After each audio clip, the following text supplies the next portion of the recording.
If you had to point to a beginning, to the exact location of the Big Bang from which American industrial and economic power began its astounding and sometimes reckless expansion, it would be at the end of a percussion-driven, blunt-force drill bit, lowered through a cast-iron pipe powered by a 6-horsepower steam engine, slamming down and down and down into the earth on a farm in northwest Pennsylvania.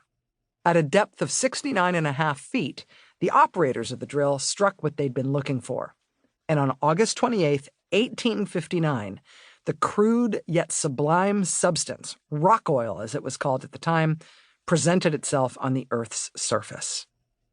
That discovery, like the Big Bang itself, is but a subatomic pinhole in space compared with all that has followed. Edwin Laurentine Drake and his hired man, Uncle Billy Smith, pulled the equivalent of maybe 20 42-gallon barrels of crude oil from the ground on a good day.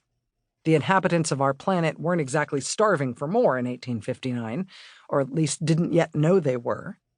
The first commercially viable gas-powered engine and the ensuing addiction were still a few generations away. Today's drillers produce an average of more than 90 million barrels of oil worldwide every day, and a lot of natural gas, too, which fuels cars, jets, freight trains, ocean liners, power plants, factories, and farm machinery, as well as the economies of republics, monarchies, and dictatorships around the globe. Nearly 100 countries representing 6 continents are in the oil and gas game, and many have been in it for a century or more. But the United States got there first. Russia was a very distant second, and only the United States can lay claim to having shaped the industry's prevailing culture, the tools of its trade, its financing, its administration, its ethic, and its reach. The organization of the great business of taking petroleum out of the earth, piping the oil over great distances, distilling and refining it, and distributing it in tank steamers, tank wagons, and cans all over the earth was an American invention, thus noted the President Emeritus of Harvard in 1915. In fact, it could be argued the oil business as we know it today was the invention of one particular American, John D. Rockefeller. Rockefeller was there almost from the beginning. He created and husbanded the exemplar of the industry, Standard Oil, and along the way he helped to popularize the idea of America as the testing ground where the extravagant possibilities and the outsized benefits of free market capitalism have been proven.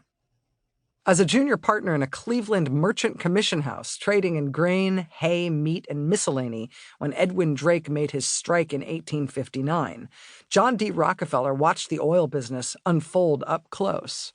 When he entered the field in 1863 at age 23, he understood his best bet was to concentrate on refining the crude already taken from the ground and to leave to others the rather messy and costly process of actually getting it out of the ground in the first place. Within 10 years, Rockefeller had managed to get control of nearly all of the oil refineries in Cleveland, which had established itself as the nation's main refining center. Rockefeller's new corporation, Standard Oil, shipped 1 million barrels of refined oil in a single year. By 1875, thanks to the fire sale that followed the first frightening financial panic and depression in industrialized America, Rockefeller had taken control of every major refining center in the country.